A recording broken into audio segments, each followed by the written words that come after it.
eu gostaria aqui de dar uma informação para esta casa a respeito de um evento que aconteceu na última quinta-feira em Londres, no dia 29 de março, um evento promovido, um seminário promovido pelo Financial Times, um dos maiores jornais do mundo, e pela Embaixada do Brasil para o Reino Unido. Os coordenadores pelo Financial Times, o senhor Jonathan Wetley, e pela embaixada, o nosso embaixador brasileiro para o Reino Unido, Roberto Jaguaribe. Lá estavam personalidades de todos os países do mundo, estavam jornalistas de todos os veículos importantes de comunicação da Europa e do mundo, e, claro, que autoridades do Brasil. O ministro Mendes Ribeiro fez a abertura do seminário que discutia o Brasil, a cúpula da agricultura sustentável, desafios e inovação em um contexto de demanda crescente. Esse era o título do seminário. Enfim, estávamos ali para discutir as questões brasileiras, o potencial da agropecuária brasileira e, claro, as questões ambientais. Além do ministro Mendes Ribeiro, que fez lá a sua apresentação à altura do Brasil, mas também estava o vice-presidente do Banco do Brasil para Agronegócio, o ex-senador, nosso colega Osmar Dias, e representantes da União do Açúcar e Álcool, a Única, também da Citocitrus, representado pelo Christian, a UBABEF, ministro Turra, e também a ABIEC, representada pelo Fernando, a Única, pelo Marcos Ianchi. E este debate eu tive o prazer de participar e também fazer a palestra de encerramento. E o que eu gostaria de contar aqui, senhor presidente, é um episódio interessante que aconteceu neste evento. Já quando eu cheguei no mesmo dia, foi o dia da minha fala, e eu não pude assistir todo o seminário, mas assisti a parte da tarde. E antes que eu usasse a palavra, eu vi um painel, assisti a um painel, que faziam parte dois ingleses, um representante do Greenpeace e outro representante do WWF, duas ONGs que têm a sua sede na Europa. E outras personalidades.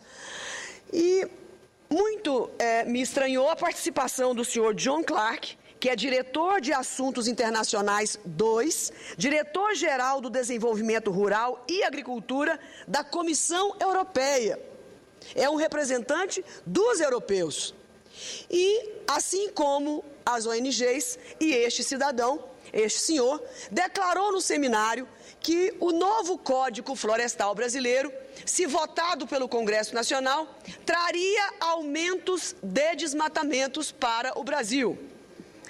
Não quero nem considerar que eles estavam falando este assunto num território onde já devastaram todas as suas florestas, e isso não é o pior. Nem sequer consideram a hipótese de recompor os erros cometidos.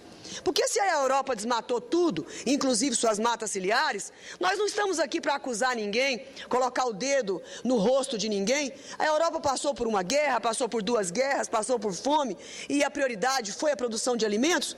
Mas já que chegou a orientação ambiental, o debate ambiental, a Europa podia sim estar discutindo a recomposição de suas matas ciliares, a recomposição de suas nascentes, como está fazendo o Brasil, como estão fazendo os produtores rurais, aqueles que cometeram erros, equívocos, depois da legislação alterada, terão que recompor as suas matas ciliares se quiserem se ver livre das suas multas pesadas que tem hoje junto ao IBAMA, Instituto Brasileiro de Meio Ambiente.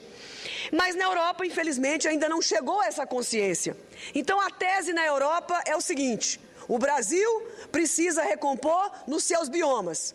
Os europeus podem recompor em qualquer lugar do planeta, de preferência fora da Europa. Então, são coisas que nós temos dificuldades de compreender. Tanta exigência por parte dos brasileiros e tanta leniência por parte de outros países que não querem reconhecer os seus erros cometidos. Mas, em determinado momento, assim que esses dois representantes também do Greenpeace, o senhor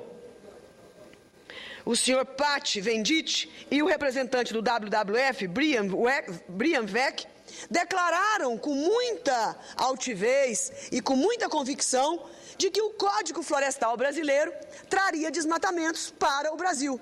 Neste mesmo instante, o senhor Osmar Dias, senador da República, que foi do Paraná, vice-presidente do Banco do Brasil de Agronegócio, levantou e pediu uma pergunta. E disse aos dois cidadãos que estavam no palco, naquele momento do debate, que ele era, admiravelmente, um grande conhecedor do Código Florestal brasileiro. Ele, pelo menos, estava ali tentando se colocar como um grande conhecedor, apesar de inglês.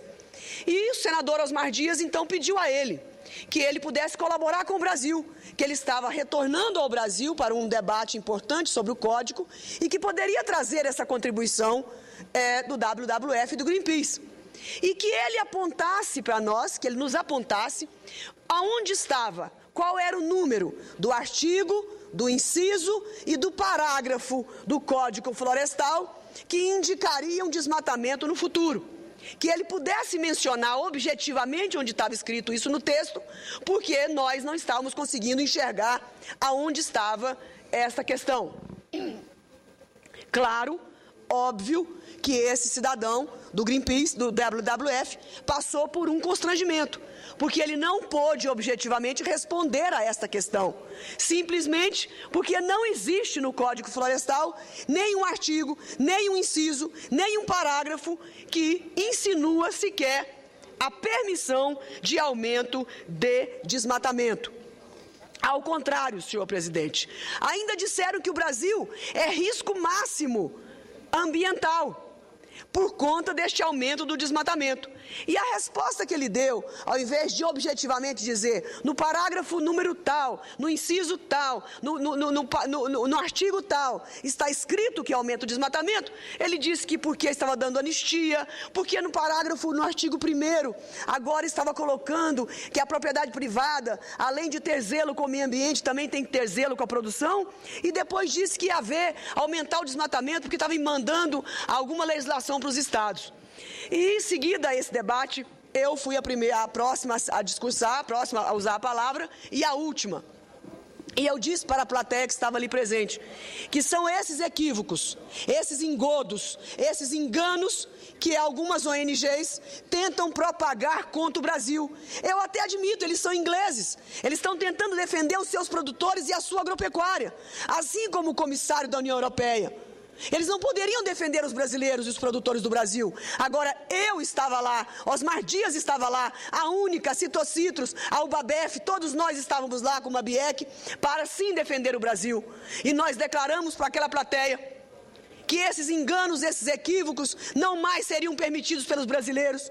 Que se tem alguém na face deste planeta que tem autoridade moral para ir em qualquer fórum, em qualquer debate para discutir meio ambiente, somos nós os brasileiros, por um simples motivo.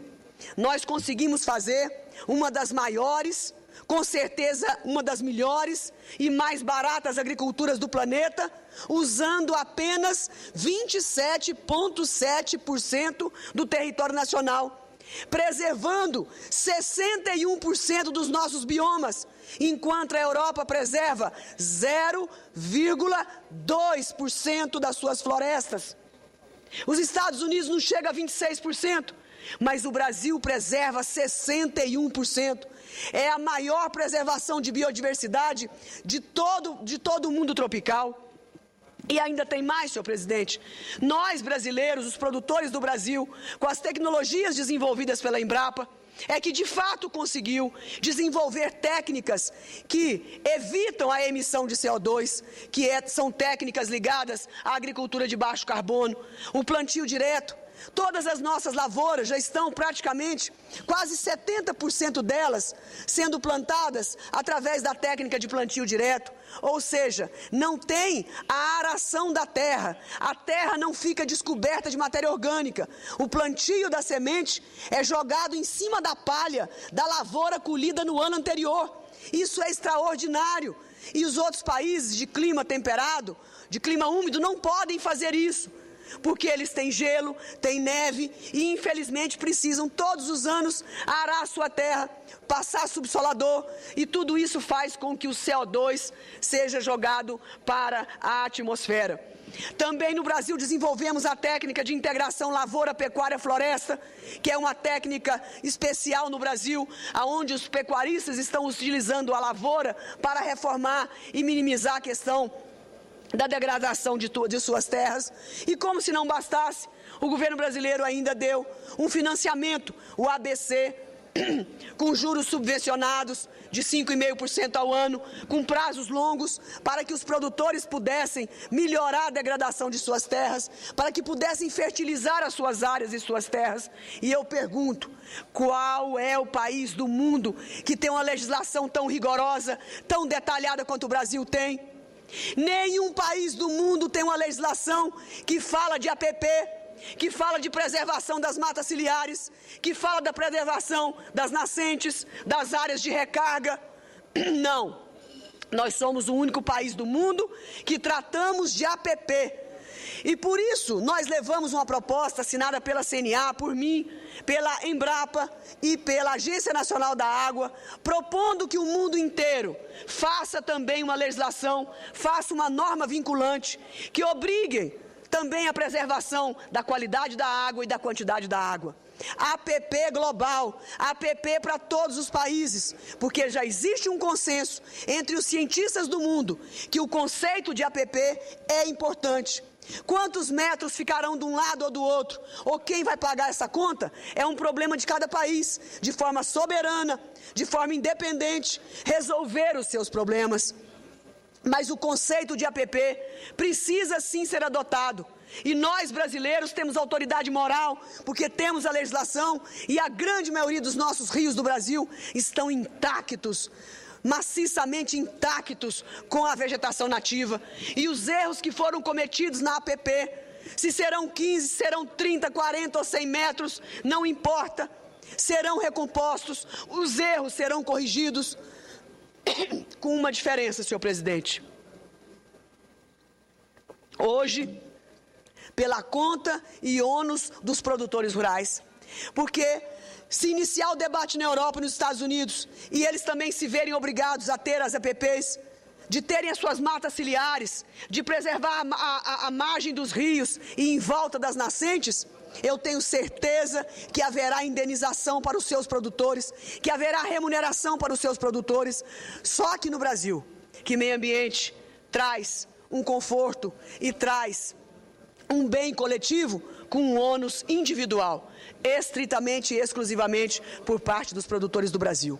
Portanto, eu encerro as minhas palavras, senhor presidente, dizendo da minha alegria de ter estado em Londres, participando desse seminário do Financial Times com a nossa embaixada brasileira, para que nós pudemos ter a oportunidade, assim como os demais palestrantes do Brasil, a mostrar que essas ONGs não falam a verdade sobre o Brasil e também não querem reconhecer os erros cometidos pela Europa. 100% dos rios da Europa não tem uma árvore na mata ciliar, não tem uma árvore nas suas nascentes, e não estão discutindo a recomposição de todo esse instrumento poderoso da água, da qualidade e da quantidade da água. No Fórum Mundial da Água, discute-se a demanda da água, mas não se discute a origem, a fonte da água, a proteção da fonte da água, que justamente é a APP que faz com que isso aconteça. Nós vamos, em Rio+20, nos unir a mais outros cientistas de várias partes do planeta. Já temos confirmado 8 países e nós produziremos em Rio+20 um documento recomendando ao mundo e que a ONU adote como meta, incorpore nas suas prerrogativas, que a APP seja global, que seja adotado esse conceito em todos os países do mundo. Essa é a contribuição brasileira, dos produtores rurais, do Congresso Nacional, de todos os nossos parceiros que já entenderam a importância da mata ciliar. A única discussão que se tem no Brasil hoje é quantos metros nós deveremos fazer. O que fazer com aqueles produtores que já desmataram há muito tempo e estavam lá produzindo alimentos com a permissão do Estado? Do dia para a noite serão retirados de lá? Essa é a discussão que ainda está na Câmara Federal, mas ninguém discute o conceito e a importância de existir a mata ciliar.